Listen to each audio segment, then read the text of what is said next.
आजच्या म्हणणं करतो जो शास्त्र भाग आहे त्याचं वाचन करून पाहणार आहोत. आणि नवीन करार यावरून मत्तयकृत सुवर्तमान याचा 19वा अध्याय आणि वचन 13 ते 22. नवीन करार मत्तयकृत सुवर्तमान याचा अध्याय 19 वचन 13 ते 22.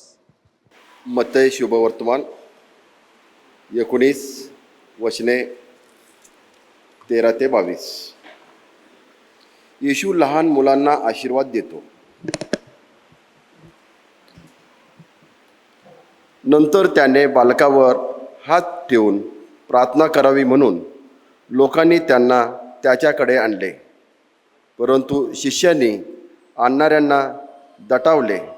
येशू म्हणाला, बालकांना माझ्याकडे येऊ द्या, त्यांना मनाई करू नका, कारण स्वर्गाचे राज्य त्यांच्यासारखेच आहे. मग त्यांच्यावर हात ठेवल्यानंतर तो तेथून गेला. एका श्रीमंत तरुणाचा प्रश्न.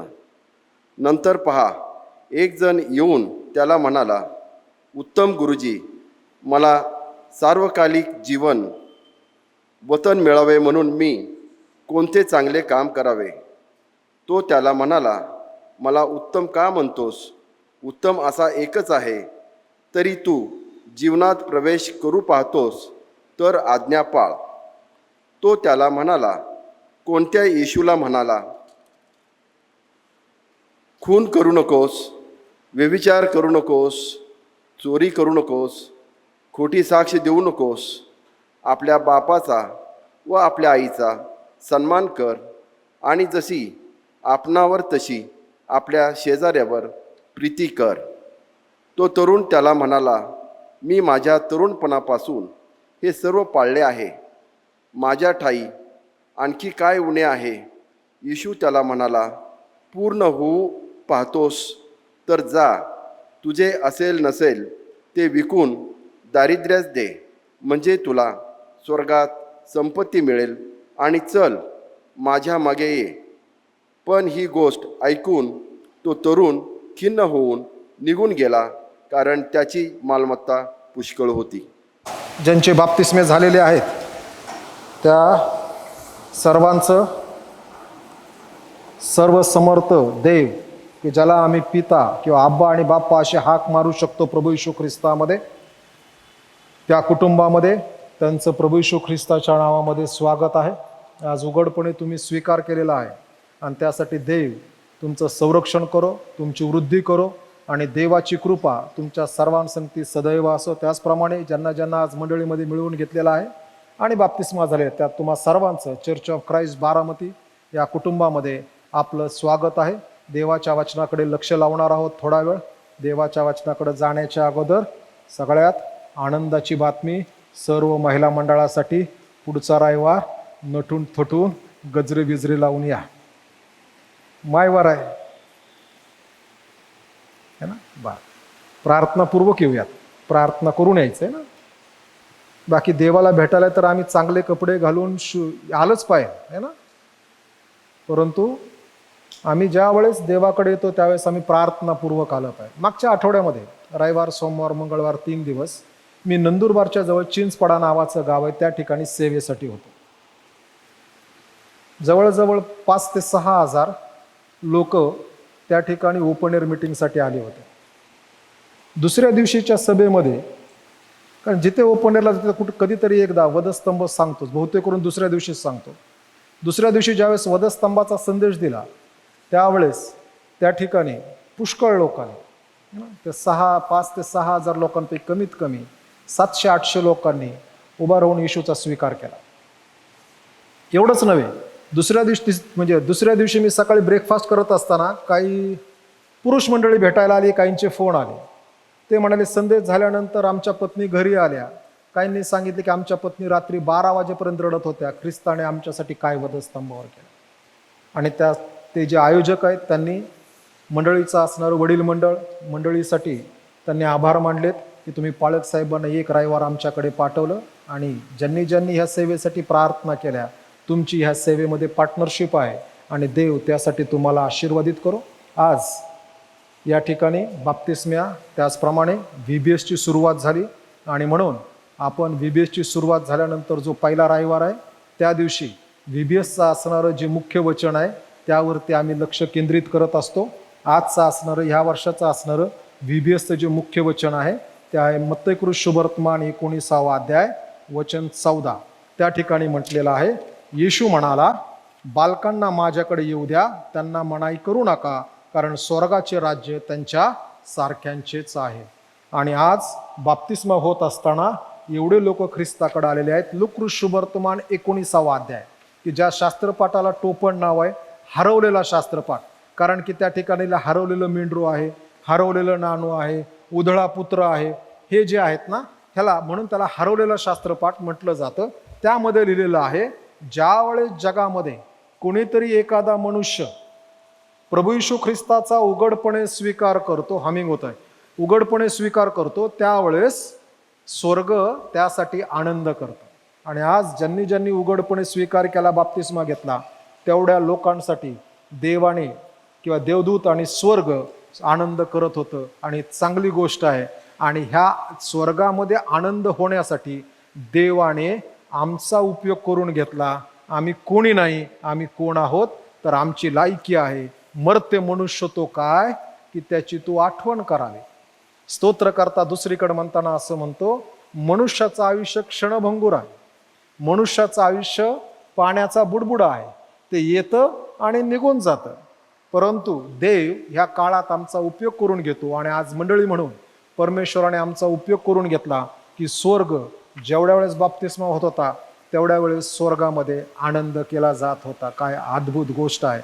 आणि त्यासाठी सर्व मान, महिमा, गौरव, स्तुती आणि धन्यवाद सर्व समर्थ परमेश्वराला आहेत.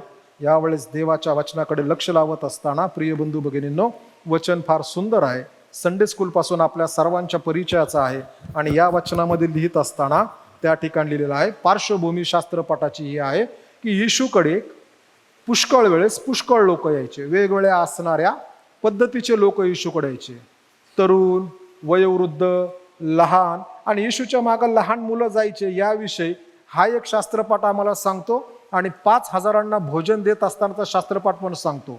योहानकृत शुभवर्तमानात लिहिलेला आहे, या ठिकाणी एक लहान मुलगा आहे, त्याच्याकडे 5 भाकरी आणि 2 मासे आहेत. म्हणजे लहान मुलं पण येशूच्या मागे चालत होते, ऐकत होते.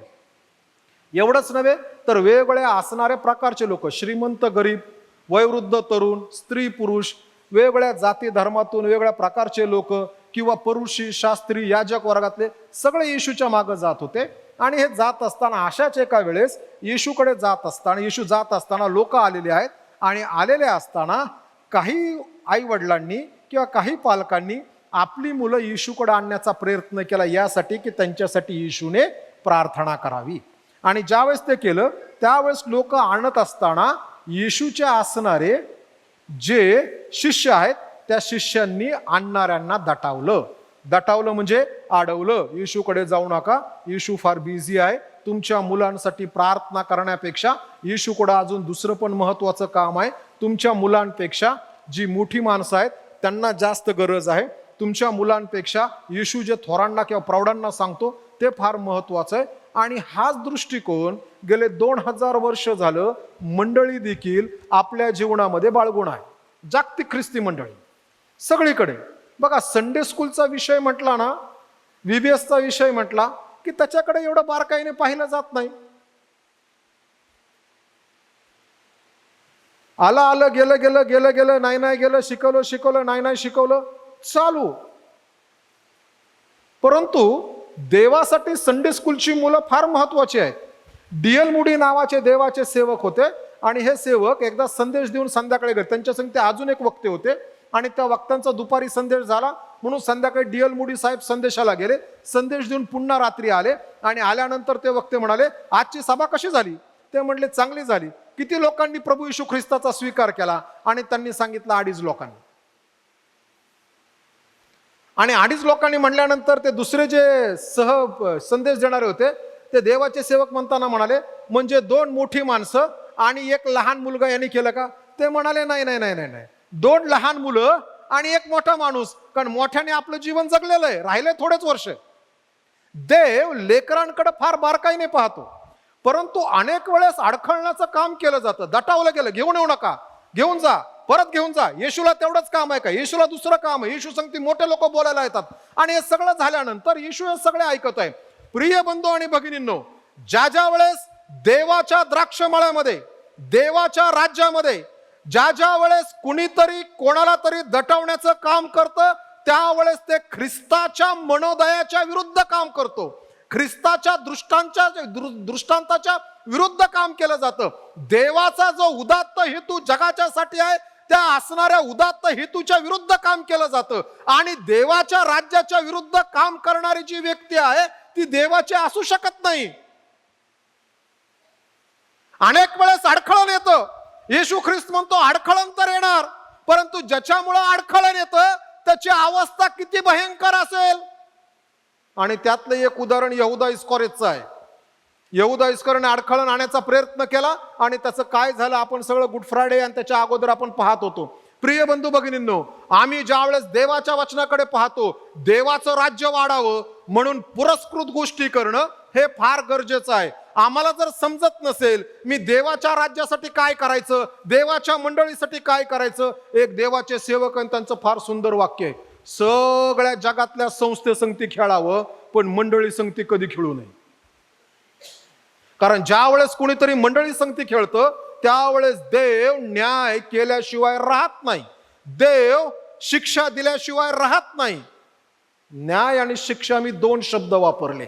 न्याय या दृष्टिकोनातून ज्यांचं तारण झालं नाही त्यांचा देव न्याय करतो आणि शेवटी म्हणतो तू मंडळी संगती खेळलास म्हणून मी तुला आता कुठे पाठवतो, तर एकच ठिकाण आहे की जे सैतानाने त्याच्या दूतांसाठी ठेवलंय. आणि शिक्षा कोणासाठी? एखाद्याचं तारण झालेलं आहे परंतु मध्ये कुठंतरी भडकून जातो आणि देव त्याला शिक्षा करतो आणि शिक्षा करून म्हणतो चल परत ताळ्यावर आहे, परत जागेवर आहे, परत माझ्या संगती चाल. पण ती शिक्षा समजून घ्यायला पाहिजे, ती लक्षात यायला पाहिजे. आणि म्हणून ज्या वेळेस आम्ही देवाच्या राज्याविषयी पाहतो, देवाच्या असणाऱ्या द्राक्षमळ्याविषयी पाहतो, देवाच्या मंडळीविषयी पाहतो, त्यावेळेस आम्ही एक तर लोकांना देवाकडे आकर्षित करू शकतो किंवा आम्ही लोकांना देवापासून दूर घालवू शकतो.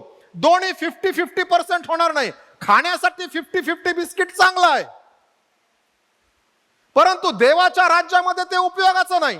आणि जर आम्हाला हे समजत नसेल की मी जे करत आहे ते देवाच्या राज्यासाठी अडखळण आहे का पुरस्कृत आहे, तर दोन वचन तोंड पाठ करून ठेवावेत. त्याप्रमाणे आम्ही निर्णय घेत आहोत का याकडे आम्ही लक्ष लावणं गरजेचं आहे. आणि पहिल्या नियमाला म्हटलेला आहे तो गोल्डन रूल आहे, तो सुवर्ण नियम आहे. आणि तो सुवर्ण नियम आहे. येशूला विचारताना विचारलं, येशू सगळं नियमशास्त्र कशावरती आधारित आहे? आणि येशू म्हणताना म्हणाला तू आपला देव परमेश्वर याचवर संपूर्ण मनाने, संपूर्ण जीवाने व संपूर्ण बुद्धीने प्रीती कर. जर आम्ही निर्णय घेत असताना देवाच्या राज्यासाठी, देवाच्या मंडळीसाठी, देवाच्या द्राक्षमळ्यासाठी जर त्यामध्ये जर देवाचा सन्मान होत नसेल, देवाला गौरव भेटत नसेल, तर आम्ही देवाच्या विरुद्ध काम करणारे ठरतो. माणसाच्या असणाऱ्या विचाराला, माणसाच्या असणाऱ्या भावनेला तिथं काही किंमत नाही. कारण की मंडळी ख्रिस्ताची आहे. ख्रिस्ताने मंडळीसाठी स्वतःचं रक्त ओतून खंडून म्हणजे विकत घेतलेली आहे. तो तिचा असणारा सर्व आहे, तो तिचा असणारा पती आहे. आणि तो म्हणून त्या मंडळीला तयार करत असताना त्याला पाहिजे तशी वधू तयार होणं नितांत गरजेचे आहे. वधू आम्हाला पाहिजे तशी तयार करता येत नाही. म्हणून जर आम्ही ह्या वचनाच्या विरुद्ध गोष्टी करत असू तर आमची साधी गोळाबेरीज आहे, आम्ही देवाच्या राज्याच्या विरुद्ध चालेल. दुसरा महत्वाचा विषय आहे किंवा दुसरं वचन आहे की ज्याच्यावरती आमचे निर्णय आधारित असावेत ते आहे मत्तई शुभवर्तमान 28 अध्याय 19 आणि 20 वचन. त्या ठिकाणी म्हणले, परंतु तुम्ही जाऊन सर्व आश्रित लोकांस शिष्य करा, त्यास पित्याच्या, पुत्राच्या, पवित्र आत्म्याच्या नावाने बाप्तिस्मा द्या आणि पहा युगाच्या समाप्तीपर्यंत मी सदोदित तुम्हा बरोबर आहे. जर आमचे निर्णय, आमचे विचार हे देवाच्या राज्याच्या वाढीसाठी किंवा सुवार्तेच्या वाढीसाठी जर केंद्रीभूत नसतील तर आम्ही त्याच्या विरुद्ध आहोत. एकदा येशूने त्याच्या सेवा कार्याच्या दरम्यान एक अशुद्ध आत्म्याला काढलं आणि त्या ठिकाणी शास्त्री आणि परुषी होते. आणि हे जे शास्त्री आणि परुषी होते ना, हे म्हणाले हा भूतांचा अधिपती बालजबूल ह्याच्या साह्याने भूते काढतो. आणि त्यानंतर येशू लगेच म्हणतो, मी जर बालजबूलच्या साह्याने भूते काढतो तर तुम्ही कोणाच्या साह्याने काढता? आणि येशू लगेच त्या ठिकाणी एक वाक्य वापरतो. ते असणारं वचन फार सुंदर आहे, आजही आहे तसंच ते लागू आहे. आणि ते वचन म्हणतो, ज्या वेळेस कोणीतरी पवित्र आत्म्याच्या विरुद्ध लबाडी करतं त्यावेळेस त्याच्या अपराधांची क्षमा होणार नाही. पवित्र आत्म्याच्या विरुद्ध लबाडी म्हणजे काय, तर देवाचं काम चालू आहे हे माहीत असताना देखील त्या कामाला वेगळा रंग लावणं, वेगळं त्याच्यावरती मुलामा लावणं,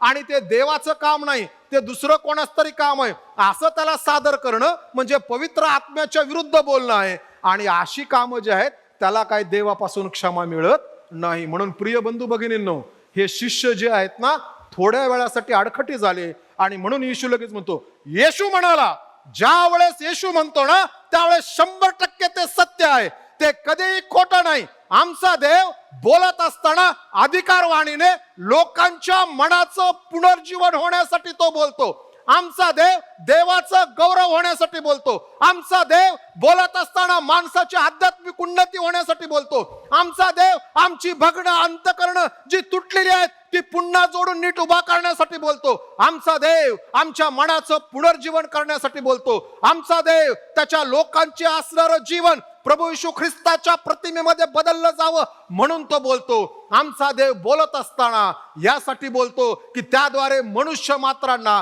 देवाचा मनोदय समजावा आणि तो पूर्णतेस जावा. योहान शुभवर्तमानामध्ये योहान म्हणतो, मनुष्याचं तारणाचं काम, मनुष्याचं तारण हे देवाचं नीतिमत्वाचं कार्य आहे. ज्या वेळेस येशू बोलतो त्यावेळेस त्याच्यामध्ये अधिकार आहे. येशू बोलतो त्यावेळेस तो अधिकारवाणीने बोलतो, आणि म्हणून येशू संगती बोल. येशू बोलतो कसा, देव बोलतो कसा हे आम्हाला माहित पाहिजे. लोकांना नेहमी असं वाटतं देव फक्त गोड गोडच बोलतो, आणि जास्त गोड गोड खाल्लं की मी नाही बोललो. आमचा देव कसा बोलतो त्याविषयी लिहिले 2 तिमोथी 3:16. देव 4 प्रकारे बोलतो. सद्बोध, देवाचं वचन आमच्या जीवनासाठी सद्बोध देतो. दुसरं, देवाचं वचन आमचं दोष दाखवतं. तिसरं, देवाचं वचन आमच्या नीती शिक्षणासाठी बोलतं आणि सुधारणुकीसाठी बोलतो. आम्ही सगळे जर कोणी परफेक्ट नाही. संत पावलासारखा माणूस म्हणतो, मी पापी, मी महापापी. तारण झाल्यानंतर सेवा करत असताना देखील तो म्हणतो, मग आमची तर काय लायकी हो. ज्या माणसाने हजारो ठिकाणी हजारो मैलाचा प्रवास केला, अनेक ठिकाणी मंडळांची स्थापना केली, अनेक वेळेस पवित्र शास्त्रामध्ये बायबलमध्ये त्या व्यक्तीची 13 पत्र आहेत, मंडळांना प्रोत्साहन दिलं, मंडळाशी बोलत होता, ज्याच्याविषयी म्हणतो त्याचे असणारे गुडघे जे आहेत हे त्याचे जे गुडघे आहेत हे सगळेचे सगळे गुडघे उंटाच्या गुडघ्यासारखे झाले होते. आणि जर असा व्यक्ती जर आहे तर तो म्हणताना असं म्हणतो, मी पापी आणि पाप्यातला मी महापापी. तर आमची काय अवस्था आहे हो. आणि शास्त्र म्हणतं जर कोणी म्हणतं मी पापी नाही तर तो लबाड बोलतो. आम्ही देवाचं ऐकायला शिकायला पाहिजे. देव ह्या 4 गोष्टीसाठी बोलतो. देव का बोलतो ह्या 4 माध्यमातून? यासाठी की देवाचा प्रत्येक सेवक चांगल्या कामासाठी सज्ज व्हावा, तो तयार व्हावा. आता येशू म्हणाला काय, बालकास मजकडे येऊ द्या. ह्या वेळेसच्या असणारं VBSचं मुख्य वचन, बालकास मजकडे येऊ द्या. प्रिय बंधू भगिनींनो, देवाच्या द्राक्षमळ्यामध्ये, देवाच्या मंडळीमध्ये कोणालाही बाळक व्हायला आवडत नाही. सगळ्यांना असं वाटतं की लगेच मी दुसऱ्या दिवशी प्रौढ व्हावं. शास्त्र सांगताना सांगतं बालकास मजकडे येऊ द्या. येशू बालकांविषयी, देव बालकांविषयी फार सक्रिय, कारण की ज्या वेळेस ते बाळ आहेत ना, बाळ फार चांगली आहेत. बाळ जी आहेत ना ती फार चांगली आहेत, लेकरं फार चांगली आहेत. त्या ठिकाणी जी लेकरं आहेत ना लगेच विसरतात, लगेच प्रीती करतात, लगेच जवळ येतात, त्यांना तुम्ही बोला ते लगेच येतात. जसा माणूस प्रौढ होऊ लागतो ना तसं त्याची असणारी निरागसता निघून जाते, आणि त्याच्या असणाऱ्या निरागसतेची जागा आहे ना मान, सन्मान, इगो, गौरव, स्वगौरव हे एक एक करून आच्छादित जातं, आणि मग त्याचा असणारी नम्रता कुठंतरी तळाशी जाऊन बसते. आणि म्हणून प्रिय बंधू भगिनींनो, येशू म्हणतो बालकास मजकडे. देवाच्या राज्यामध्ये आम्ही सर्वजण सदैव नेहमी बालक असणं गरजेचं आहे. का? कारण की आमचा देव युगारंभापासून युगासमाप्तीपर्यंत, म्हणजे सुरुवातीपासून शेवटपर्यंत आमचा देव आहे. त्याचं वयोमान आमच्यापैकी कोणालाही काढता येणार नाही. आणि ह्या वयोमानामध्ये आमचं 70, 80, 100, 200, 400, 500, 900 वर्षाचं आयुष्य फार क्षणभंगूर आहे. अनंत कालाच्या समोर. आणि म्हणून आम्ही देवाच्या समोर सदैव लहान लेकरांसारखं असणं गरजेचं आहे. आणि येशू लहान लेकरांवरती प्रीती करतो. आम्ही आमचं काय अंतकरण लहान लेकरांचं, कारण की येशू म्हणत नाही प्रौढांना मजकडे येऊ द्या. प्रौढांचे प्रश्न निराळे, लहान मुलांचे प्रश्न निराळे. लहान मुलं तुम्हाला काय विचारतील हे सांगता येत नाही. लहान मुलांचं जीवन फार इमॅजिनरी आहे. ती लहान लहान मुलं आहेत ना बघा, ही एकटीच असतात, पण ते जसं काय समोर विचार करतात. जर शाळेत जात असाल ना नर्सरीमध्ये, तो विचार करतो मी आता शाळेचा शिक्षक, आणि मग त्याच्यासमोर कुणी बसलं नाही तरी तो छडी घेऊन म्हणतो मन A for apple, B for ball. पुढं कोणच नाही. कधी कधी आजोला पण नाचवतात, है की नाही? त्यांच्यासारखं मन आम्ही ज्यावेळेस देवाची लेकर आहोत ना, आमचं मन तसं पाय. कारण की देव आमचं अंतकरण ओळखतो. मनुष्य जसा मोठा होत जातो ना, तसा मनुष्य बिघडत जातो. आणि म्हणून येशू ख्रिस्त म्हणतो मनुष्याने सगळं जग मिळवलं, जगात काय हो? जगात काय? जगात काय? योहानाच्या पहिल्या पत्रात म्हणलं जगात काय? देहाची वासना, डोळ्याची वासना, संसाराविषयीची फुशरकी, याच्या पलीकडे जगात काय नाही. आणि हेच 3 पापाचे प्रवेशद्वार आहेत मनुष्याच्या जीवनात पाप घुसण्यासाठी. हे सगळे माझ्याकडे जे क्लासचे होते ना, ह्या सगळ्यांना सोडताना पापाचे 3 प्रवेश, याद्वारे सैतान आमच्या जीवनात प्रवेश करू लागतो. याद्वारे आमच्या जीवनामध्ये पाप प्रवेश करतो. आणि म्हणून जगामध्ये सगळं. आणि जर थोड्या वेळासाठी आम्ही जगाची संपत्ती पाहिली ना, आफ्रिका खंडामध्ये सगळ्यात चांगला असणारे हिरे तयार होतात. आफ्रिका खंडातले सगळे हिरे, ऑक्सफर्ड युनिव्हर्सिटीतल्या सगळ्या PhDs, जगातले सगळे ज्ञानी लोक, जगातले सगळे असणारे नैसर्गिक ठिकाणं, ह्या सगळे, आणि जगामध्ये जे जे काय माणसाला आवडतं हे सगळं एकत्र केलं आणि ते एका माणसाचं झालं. पण त्याने जर आपल्या आत्म्याचा नाश केला तर त्याला काहीही लाभ नाही. आणि म्हणून प्रिय बंधू भगिनींनो, जे नाशवंत त्याच्या मागे पळू नका, जे सार्वकालिक ते मिळवण्याच्या मागे पळा. आणि म्हणून येशू ख्रिस्त म्हणतो आपली संपत्ती कुठं साठवा? जगात साठवा. एक घर झाले की दुसरं घर, दुसरं घर झाले की तिसरं घर, माझं ते माझं, दुसऱ्याचं ते माझं, तिसऱ्याचं ते पण माझं. नाही, शास्त्र सांगतं आपली संपत्ती स्वर्गात साठवा. प्रिय बंधू भगिनींनो, स्वर्गात संपत्ती भूतलावर असताना साठ. देवाचं वचन वाचलं, देवाच्या वचनाचं पालन केलं, मग स्वर्गात संपत्ती साठते. कधी कधी जगातल्या काही संपत्ती आपल्या जीवनावरती आणि आपल्या असणाऱ्या पिढ्यांवरती हे देवाचा शाप घेऊन येतात. आणि म्हणून आम्ही सांभाळायला पाहिजे की आमच्याकडे येत असणारी संपत्ती जी आहे ही आम्हाला देवाचा आशीर्वाद देते का देवाचा शाप देते. आणि तो पिढ्यानपिढ्या चालतो. शास्त्र म्हणतो देव 7 पिढ्यांपर्यंत, मला मारलं की माझ्या मुलाला, माझ्या मुलाला मारलं की त्याच्या मुलाला, त्याच्या मुलाला मारलं की 7 पिढ्या. त्यापेक्षा देवाचा आशीर्वाद हजारो पिढ्या चालतो. आणि म्हणून प्रिय बंधू भगिनींनो, केवळ संपत्ती आली ह्याच्यात आनंद मानू नका, तर ह्याच्यामध्ये आनंद माना ही आमच्याकडे कशी आली.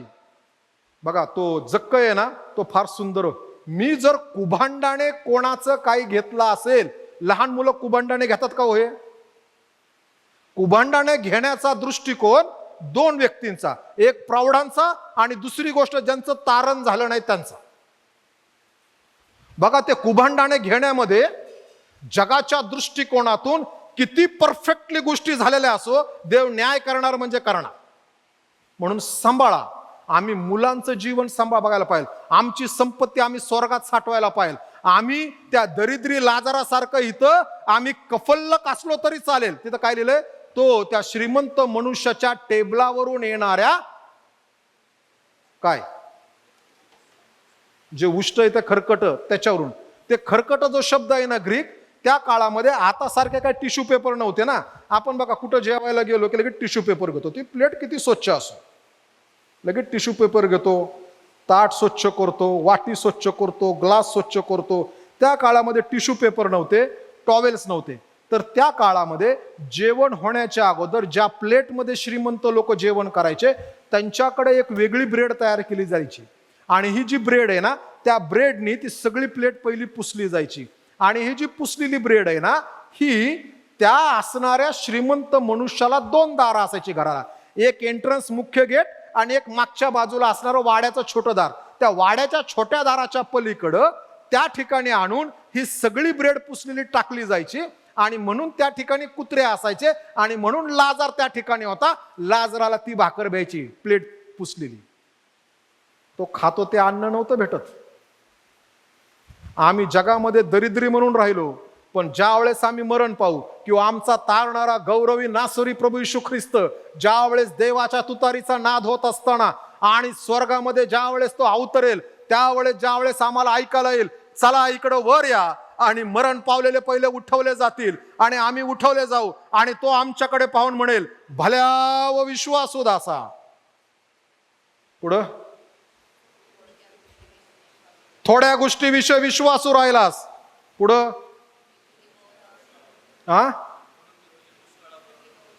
म्हणून मी पुष्कळावर नेमणूक करतो. तुम्हाला अर्धाच आशीर्वाद पाहिजे. बायबलमध्ये डबल आशीर्वाद आहे. It is double benefited. काय लिहिलंय म्हणतो का, तू येऊन आपल्या मालकाच्या आनंदात सहभागी हो आणि मी तुझी पुष्कळावर नेमणूक करतो. डबल आशीर्वाद आहे.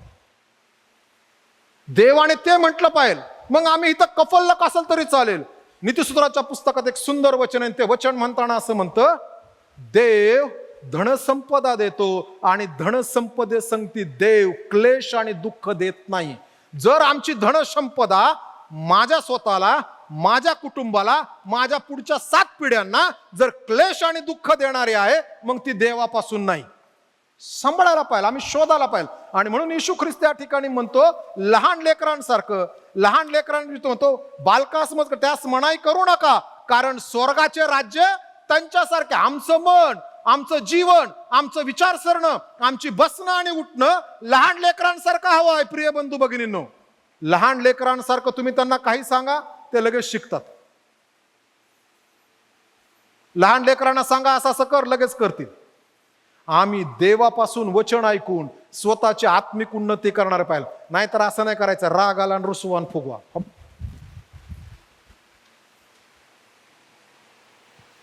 रुसवान फुगवा कोणात आहे हो? मोठ्या माणसात, लहान मुलांमध्ये नाही. जर समजा घरामध्ये 2 भाऊ आहेत, त्यांना एक बहीण आहे है ना, आणि बहिणीला लग्नाला बोलवलं नाही, मग बहीण फुगती, किंवा बहिणीला पाहिजे तेवढा आहेर दिला नाही, मग ती फुगतो. फुगा फुगला. परंतु तुझ्या घरात जर लहान मुलं असेल, त्यांना काय ते आले की लगेच मामा, का ते मुलगा पण फुगून बसतो. नाही, त्याला समजतच नाही. आम्ही त्या लहान मुलांसारखं पाहिजे की आम्ही शिकायला पाहिजे. बघा, का परवा दिवशीच मी, मला वाटतं आम्ही 2-4 जण काल बसून मी बोलताना म्हणून, कधी कधी देव काही गोष्टी पुलपिटवरून डायरेक्ट करतो. कधी कधी देवाची इच्छा नसते की असंच घडावं. आम्ही एक बोलतो आणि त्यातून भलतंच घडत असतं, पण ती देवाची इच्छा असते. कधी कधी सगळं लिहिलेलं असतं, हे ह्या माणसांचे सन्मान करायचे, पण तो सन्मान होत नाही तिथं, कारण देवाची इच्छा नसते तशी त्या माणसाचा सन्मान व्हावा, कारण देवाचा आत्मा अधिकारात काम करत असतो. प्रिय बंधू भगिनींनो, आम्हाला आमचा सन्मान देवाने स्वर्गात गेल्यावर भल्या व विश्वासू दासा, हे 14 जणांनी आज ख्रिस्ताचा स्वीकार केला. स्वर्गामध्ये काय आनंद झाला हो. आमच्यासाठी पण कधीतरी आनंद केला पाहिजे. आणि आमचा नुसताच बाप्तिस्मा झाला असेल. 2 प्रकारचे बाप्तिस्मे आहेत. एक पश्चातापपूर्वक घेतलेला बाप्तिस्मा आणि एक कोरडा बाप्तिस्मा. कोरडा म्हणजे काय? पश्चाताप न करता घेतलेला बाप्तिस्मा. आम्ही जर कोरड्या बाप्तिस्म्यात असू, म्हणजे नुसतंच पाण्यातून ओलं होऊन निघालोय ना, मी सुशांतला विचारू, बुडू का रे तुला 3दा मोठं, है ना? ते म्हणतो नको, तुम्ही एकदाच सांगितलं क्लासमध्ये. आम्ही जर म्हटलो की नुसताच कोरडावून मी बाहेर निघालो, तर त्याचा काही उपयोग नाही. माझा बाप्तिस्मा झाल्यामुळे मी स्वर्गात जाणार नाही, माझा पश्चाताप झाल्यामुळे मी स्वर्गात जाईल. आणि म्हणून आम्ही जर कोरडे बाप्तिस्मेवाले असू ना, आम्ही हे केलं पाहिजे. तिसरी महत्वाची तो म्हणतो, स्वर्गाचं राज्य त्यांच्यासारख्यांचं आहे. देव देवाच्या लोकांना स्वर्गाचं राज्य देण्यासाठी बांधलेलं आहे. तो म्हणतो, तुम्ही जर लेकरांसारखं झालात तर स्वर्गाच्या राज्यात नेमकं आहे तरी काय, त्याची माहिती पाहिजे. मागच्या महिन्यामध्ये भारताच्या असणाऱ्या नागरिकांचा एक सर्वे प्रसिद्ध झाला आणि त्याच्यामध्ये लिहिलेलं आहे, जवळजवळ 60,000 का 6 लाख भारतीय नागरिक जगातल्या वेगवेगळ्या देशामध्ये जाऊन स्थानापन्न झाले. मोठी संख्या आहे.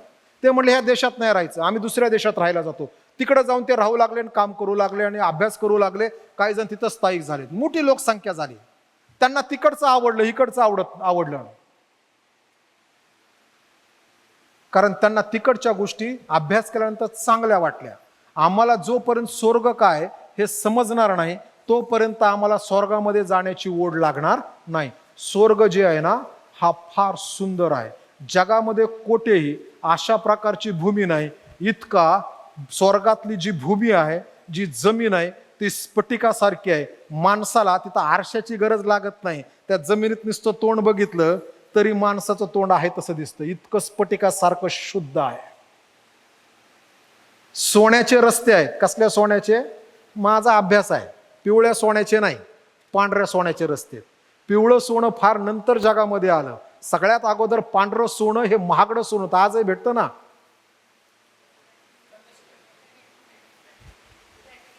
प्लॅटिनम आहे ना ते भेटतं. आणि प्लॅटिनम त्यावेळेस पण होतं. हे जगातलं सगळ्यात महागडं सोनं. आणि देव निकृष्ट सोनं आपल्या स्वर्गात नाही वापरणार. म्हणून ज्यावेळेस योहानला तो ना रस्ते सोन्याचे आहेत त्यावेळेस योहानाला दिसतं की ह्या चकाकी आहे पांढरी. आणि मग तो जो योहान आहे तो लिहितो स्वर्गामध्ये नदी वाहते. ह्या नदीच्या बाजूला झाडं आहेत. ह्या झाडावरती 12 महिने फळं येणारे आहेत. ह्या स्वर्गामध्ये शांतता आहे. ह्या स्वर्गामध्ये देवाचं गौरव आहे. ह्या स्वर्गामध्ये देवाची स्तुती आहे. ह्या स्वर्गामध्ये देवदूत आहेत. ह्या स्वर्गामध्ये देवाचे लोक आहेत. ह्या स्वर्गामध्ये देवाचं गौरव आहे. ह्या स्वर्गामध्ये आमचे मान आणि सन्मान जे काय आम्ही जगामध्ये केल्यामुळं जी धन दौलत आम्हाला स्वर्गात मिळणार आहे वेगळ्या प्रकारे, ही सगळी धन दौलत जी आहे ती स्वर्गामध्ये देवाला समर्पित आहे. आणि त्यामुळे देवाचा सन्मान होतो, आमचा सन्मान होतो. आणि स्वर्गामध्ये आम्ही देवाला म्हणतो, हे देवा तुझ्या कृपेमुळे मी या ठिकाणी आलेलो आहे आणि तुझी कृपा मला फार महत्वाची आहे. प्रिय बंधू भगिनींनो, आणि येशू म्हणतो अशा स्वर्गामध्ये मी तुम्हाला घेणार आहे की ज्या स्वर्गामध्ये माझं वास्तव्य आहे, ज्या स्वर्गामध्ये माझ्या पित्याचं वास्तव्य आहे, ज्या स्वर्गामध्ये आल्यानंतर देवदूत सगळीकडे दिसतात, सगळीकडे आनंदी आनंद आहे. आणि स्वर्गाविषयी म्हणले पुन्हा त्या ठिकाणी रडणे नाही, क्लेश नाही, दात खाणे नाही, दुःख नाही, आजारपण नाही, सगळं चांगलं आहे. मी कधी कधी लोकांना विचारतो कस काय बरं आहे का? ही लहान मुलं आहेत ना सगळी, त्यांना कस काय बरं आहे का? ते म्हणतात एकदम बरं आहे. मोठ्यांना कस काय बरं आहे का ते सांगत नाही बरं आहे. ते म्हणतात पाळे साहेब कालच डॉक्टरकडे जाऊन आलो. तर डॉक्टर आमच्या जीवनाचा अविभाज्य भाग आहे हो. शास्त्र म्हणतं प्रत्येक परिस्थितीमध्ये आनंद कर, देवाचं गौरव कर, देवाची स्तुती कर. परंतु आम्ही देवाची स्तुती करून आमच्या आजारपणाविषयी जास्त बोलतो. सार्वकालिक जीवनामध्ये आणि स्वर्गात जाण्यासाठी बाल सदृश्य मनोवृत्ती असणं गरजेचं आहे. आणि यावेळेस विभेस्त ते ध्येय वाक्य आहे, बाल सदृश्य झाल्याशिवाय आमच्यापैकी कोणी स्वर्गाच्या राज्यात जाणार नाही. आणि फार लवकर प्रौढ होण्याचा प्रयत्न करू नका. जे प्रौढ आहेत ना त्या प्रौढांना मोठा हिशोब द्यायचा आहे. म्हणून याकोबाच्या पत्रात म्हणतो तुम्ही सगळे शिक्षक होऊ नका, तर शिकणारे व्हा. कारण जे शिक्षक आहेत त्यांना जास्त हिशोब द्यायचा आहे. आम्ही जे शिकवतो ते आम्हाला जास्त हिशोब द्यायचा आहे. ज्यावेळेस मला 50 मिनिटं 1 तास बोलायचं त्यावेळेस मी कितीतरी वेळ मनन करतो, कितीतरी अभ्यास करत राहतो, देवाकडे वेळ घालवत राहतो. आणि म्हणून मला जास्त द्यावं लागेल. 50 मिनिटं किंवा 1 तास बोलतो त्यावेळेस माझ्याकडे ऑलरेडी कितीतरी मटेरियल असतं. म्हणून प्रिय बंधू भगिनींनो, शास्त्र म्हणतं की जसे आम्ही प्रौढ होत जाऊ तसं आम्हाला देवाला जास्त हिशोब द्यावा लागेल. कारण जसं आम्ही प्रौढतेकडे जातो तसं परमेश्वर आपले असणारी आत्मिक सत्य, आपले आत्मिक रहस्य ही सगळ्यांच्या समोर मांडतो. आम्ही कधी कधी म्हणतो खूप आजारपण आहे, खूप क्लेश आहेत. एक तर 2 पैकी एक गोष्ट घडू शकते. एक तर आम्ही देवाच्या विरुद्ध काम करतो म्हणून आजारपण आहे, किंवा आम्ही आत्मिक युद्धामध्ये आहोत. हे ज्या त्या वैयक्तिक व्यक्तीला माहित आहे. माझ्या जीवनात आलेली गोष्ट कमतरता, आजारपण, दुःख, क्लेश हे कशामुळं आलंय? देवाच्या विरुद्ध गेल्यामुळं का मी देवासंगती असल्यामुळं? जर मी देवासंगती असल्यामुळं जर आहे तर मग माझं असणारं युद्ध जे आहे हे आत्मिक युद्ध आहे. सैतान माझ्या अवतीभोवतीची बंधनं कठीण करून मला त्या दुःखामध्ये बांधण्याचा प्रयत्न करतोय. नुसतं असं म्हणू नका की अरे हे सगळ्यांचंच झालं, त्यांच्या घरात मुलगा नापास झाला म्हणून माझ्या घरात नापास झाला. तुम्ही वेगळे आणि ते वेगळे. तुम्ही जर देवाची लेकरं आहात तर सैतान तुमच्यासाठी अडखळण करत आहे. मग अशा आम्ही आत बसलो तर सह्या चालल्या होत्या. मावशी म्हणली एक बाप्तिस्मा आणण्यासाठी फार कठीण गोष्ट आहे. बरोबर आहे, फार कठीण. एक आत्मा आणायचा फार कठीण. म्हणून शास्त्र सांगतं ना, सगळ्या जगाच्या किमतीपेक्षा एका आत्म्याची किंमत जास्त आहे. आम्ही आत्मिक आहोत, आमच्यासाठी सैतान परिश्रम उभा करतो, कठीणता. आणि म्हणून हे सैतानासंगती आमचं आत्मिक युद्ध आहे, देवाचे लेकरं हो. आणि म्हणून आम्ही ते युद्ध आत्मिक पद्धतीप्रमाणेच लढायला हवं, यासाठी की आत्मिक पद्धत ही बायबलमध्ये दिली. नाहीतर आत्मिक युद्ध लढायचं जगाच्या पद्धतीने, त्याला कुठेही विजय भेटणार नाही. आत्मिक युद्ध आत्मिक पद्धतीने लढायला पाहिजे. आणि आत्मिक पद्धतीने लढण्यासाठी इफिस्कारास पत्र याच्या 6व्या अध्यायामध्ये आम्हाला आत्मिक असणारे वेपन्स किंवा शस्त्र दिलेले आहेत, ती वापरायला पाहिजे. परंतु आमच्याकडे एकच शस्त्र आहे. कोणतं? प्रार्थना. काय झालं की पाळक साहेब, मी दुःखातून चाललोय, प्रार्थना करतोय. काढावं इफिस्कारास पत्र 6वा अध्याय. प्रार्थना सर्वात शेवटचं शस्त्र दिलंय संत पावलाने.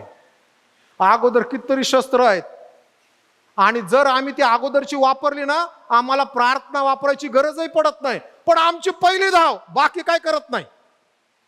नीतिमत्वाचं उरस्त्राण नको, देवाच्या आत्म्याची तलवार नको, काय नको. पहिलं काय करतो?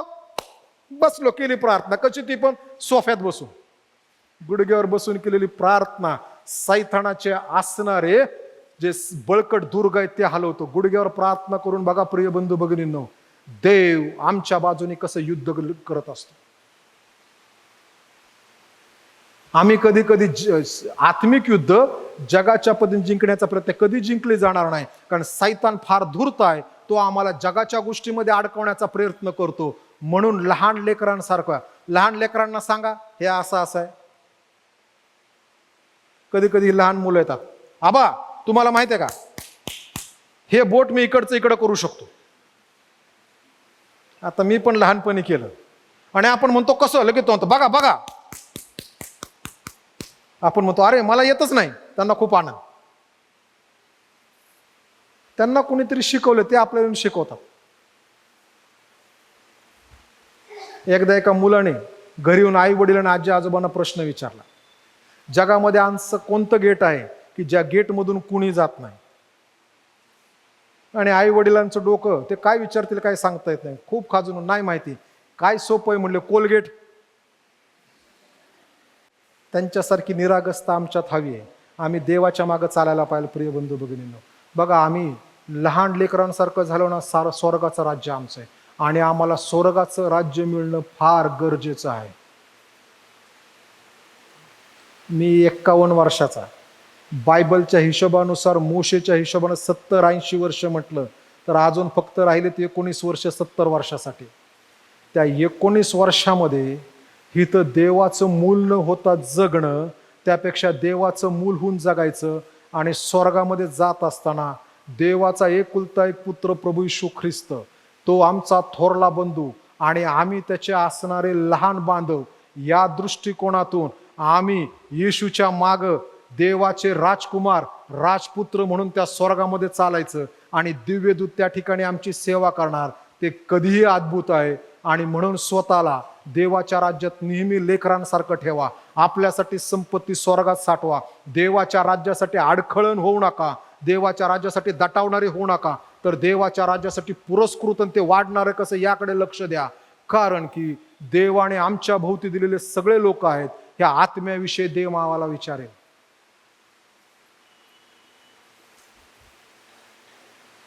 ज्या ज्या ठिकाणी मी सेवेला, त्या आत्म्याविषयी देव मला विचार, आत्म्याचं का तू प्रार्थना केली नाही, ह्यांच्यावर का काम केलं नाही. त्या दिवशी नंदुरबार मध्ये एक माणूस भेटला. पास्टर आहे ना, बोलताना असं फार गोड गोड बोलायचं. म्हटलं गोड गोड म्हणजे? कोणी काय म्हणलं ना आपण विरोध नाही दर्शवायचा. म्हटलं म्हणजे? ते काय जरी म्हणलं ना बरं म्हणायचं. वयोवृद्ध माणूस होता.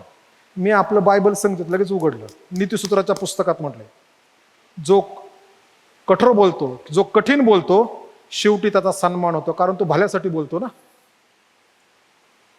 गोड माणूस घातासाठी बोलतो. आम्ही हा विचार केला पाहिजे, माझे शब्द देवाचं गौरव करतात का कोणाच तरी आत्म्याचा घात करतात. आम्ही पाहायला पाहिजे. जगाने आम्हाला वाईट म्हणलं तरी चालेल, पण देवाने म्हणलं पाहिजे हे माझं मूल आहे आणि माझं काम करतं. बघा मिलिटरीमध्ये जा, तुम्हाला सोडतात का? त्यांच्या बॉर्डरला कधी सोडत नाही. मी 3-4 वेळेस मला प्रसंग आला, ते थांबवतात तिथं गेटवरती, आत नाही सोडत. कधी कधी तुमच्यापैकी काही लोकांकडे कंपन्यांमध्ये मला येण्याचा संबंध, ते गेटवरून पुढे सोडतच नाही. नाही, आमचा प्रोटोकॉल आहे, बरोबर आहे ना, नाही सोडत. त्याप्रमाणे आम्ही केलं पाहिजे. हे देवाचं आहे, देवाचं मी असंच करेल. प्रिय बंधू भगिनींनो, म्हणून येशू म्हणतो बालकास माझकडे येऊ द्या. आम्ही सगळे बालक होऊन येशूकडे गेलं काय? मोठं झालो ना, खूप डोक्यावर ओझं घेऊन जातो, खूप शर्ट देखावर आहे, अभिमानाचं शर्ट, गर्वाचं शर्ट, पैशाचं शर्ट, मानाचं शर्ट, पदाचं शर्ट, खूप शर्ट आहेत एक एक, आणि सगळी काढता काढता आम्हालाच नको वाटतं. आणि देव म्हणतो नाही ना, एक आहे ना आपलं, लहानपणी मी तुला झबलं दिलंय ना, ते झबलं घालून ये. ते झबलं जे आहे ना ते प्रामाणिकतेच आहे, ते झबलं आहे ना ते लीनतेच आहे. मला तेवढ्यावरच तुला बघायला आवडेल, कारण की त्याच्यामुळे मी तुला स्वर्गात घेऊन जाईल आणि त्या ठिकाणी मी तुला मोठा करेल. म्हणून प्रिय बंधू भगिनींनो, महत्वाच्या गोष्टी शिकलो. पहिली महत्वाची गोष्ट, देवाच्या राज्यासाठी अडखळण होऊ नका. दुसरी महत्वाची गोष्ट, आपल्यासाठी स्वर्गात संपत्ती साठवा. हिथं साठवण्याचा प्रयत्न करू नका. ह्याचा अर्थ हा नाही की आम्ही संपत्ती तर घ्यायची नाही. आमची संपत्ती जर योग्य मार्गातून येत आहे ना, तर ती शास्त्र सांगतं देव धन संपदा देतो, त्या संगती दुःख देत नाही. पण आमची संपत्ती जर चुकीच्या मार्गाने येत आहे, माझं ते माझं, दुसऱ्याचं ते माझं, आईचं ते माझं, भावाचं ते माझं, बहिणीचं ते माझं, मित्राचं ते माझं, लोकांचं ते माझं, देशाचं ते माझं. देशाचं पण लोक माझं करतात, हो, करतात की नाही? जिथं सरकारची जमीन तिथे लोक जाऊन टपऱ्या टाकतात ना, घरं टाकतात. देशाचं ते माझं. आणि नीतीसूत्राच्या पुस्तकात एक सुंदर वचन आहे, जो आपल्या आईबापाला ठकवतो तो दुष्ट होय, तो विश्वासघातकी होय. बघा, बायबल सगळ्या गोष्टी विषय सांगतो. आणि म्हणून स्वर्गात संपत्ती, इथं आम्ही सत्कृत्य करतो, स्वर्गात. नीतीसूत्राच्या पुस्तकात दुसरं वचन आहे, जो दरिद्र्यावर दया करतो तो देवाला उसनं देतो. आम्ही हिथं गोष्ट करतो आणि स्वर्गामध्ये आमच्या आसनासाठी देव एक एक पैशाने आमच्या गोष्टी वाढवतो, एक एक टक्क्याने देव आमच्यासाठी स्वर्गामध्ये प्रतिफळ वाढवतो. प्रिय बंधू भगिनींनो, म्हणून लहान लेकरांसारखं व्हा, स्वर्गात संपत्ती साठवा, सार्वकालिक जीवनाचे वाटेकरी व्हा. ते सोडून जगाच्या मागं लागू नका, कारण जगामध्ये जे सगळं दृश्य आहे हे एक दिवस संपणार आहे. आणि मग आम्ही लाजारासारखं कफल्लक राहून आम्ही स्वर्गामध्ये गेल्यानंतर देवाच्या उराशी, देवाच्या जवळ, देवाच्या समक्षतेमध्ये, ज्या स्वर्गामध्ये दिव्यदूत अहोरात्र देवाचं स्तुतिस्तवन करतात, जे 24 वडील देवाच्या समोर नतमस्तक होतात, जे 4 प्राणी आपलं अंग झाकून घेतात, त्या सराफीम सारखं, अनेक देवाच्या सेवकांसारखं त्या ठिकाणी जाणं गरजेचं आहे. आणि स्वर्गामध्ये गेल्यानंतर आम्ही इथं लेकरांचा पोशाख घालून जगलो, म्हणून देव त्या ठिकाणी गेल्यानंतर आम्हाला स्वर्गातला पोशाख देईल. आणि स्वर्गातला पोशाख फार चांगला आहे, तो कधी फाटत नाही, तो कधी खराब होत नाही, त्याला डाग पडत नाही. आणि देव म्हणतो भल्या व विश्वासुदा असा हा पोशाख घे. कशावरून स्वर्गात पोशाख आहे माहिती आहे का? कारण की येशूने एक दाखला सांगितला. त्या दाखल्यात सांगितलं की जेवणावळ आहे, आणि जेवणावळमध्ये सगळे आले आणि मालक फिरू लागला, एक विदाऊट पोशाख. तू कस काय आत घुसला? तुझा पोशाख कुठे बाळा? तुझा त्याला पकडून द्या, बाहेर अंधाऱ्या खोलीत टाका. स्वर्गात आम्हाला सुंदर पोशाख आणि देव आमच्याकडे पाहते. प्रिय बंधू भगिनींनो, देवाकडे लक्ष देऊ, देवाची कृपा मागू, देवाचं साह्य मागू आणि लहान लेकरांसारखं होऊयात. नाहीतर देव आमचा न्याय करण्यासाठी बस. सर्वजण उभा राहूयात, प्रार्थना करू. प्रभूने शिकवलेली प्रार्थना, त्यानंतर आशीर्वाद आणि ख्रिस्त पावित्र्य शांती गीत म्हणून उपासनेचा समारोप करूयात. हे आमच्या प्रेमळ आणि जिवंत प्रभुदेवा, आम्ही तुझ्या नावाला धन्यवाद देतो, स्तुती करतो, उंचावतो. गौरव आणि सन्मान तुला देतो, कारण की तू आमचा जिवंत देवबाप आहेस. यावेळेस परमेश्वर आम्ही तुझ्याकडे प्रार्थना करतो आणि तुलाही म्हणतो परमेश्वर की तुझी कृपा आणि तुझा अनुग्रह आमच्या संगती असू दे. जे वचन आम्ही वाचलेलं आहे ते आमच्या जीवनामध्ये फळ देणं ठरो, अशी कृपा दे. येशू जे म्हणाला ते आमच्या भल्यासाठी आहे. आम्ही तुझ्या राज्यासाठी अडखळण आणि परमेश्वरामध्ये अडवणारे नसावे, तर ते वाढणारे लोक ठरावे, अशी कृपा तू दे. प्रभुदेवा, आम्ही स्वर्गामध्ये आमच्यासाठी संपत्ती साठवणारे तुझी लेकरं व्हावेत, अशी कृपा आणि अनुग्रह तू होत. आणि त्यासाठी तुझ्या पवित्र आत्म्याच्या द्वारे तू आम्हाला शिक्षण देणं, आमचा सहाय्य करता तो. त्याचप्रमाणे जिवंत देवा, आम्ही तुझ्याकडे प्रार्थना करतो आणि तुलाही म्हणतो परमेश्वरा, तुझी कृपा आणि तुझा अनुग्रह आमच्या प्रत्येका संगती, विशेष करून ज्यांचे आज बाप्तिस्मे झालेले आहेत, यांचं जीवाचं, आत्म्याचं, शिराचं रक्षण तू कर. त्यांची उत्तरोत्तर तुझ्यामध्ये वाढ तू कर.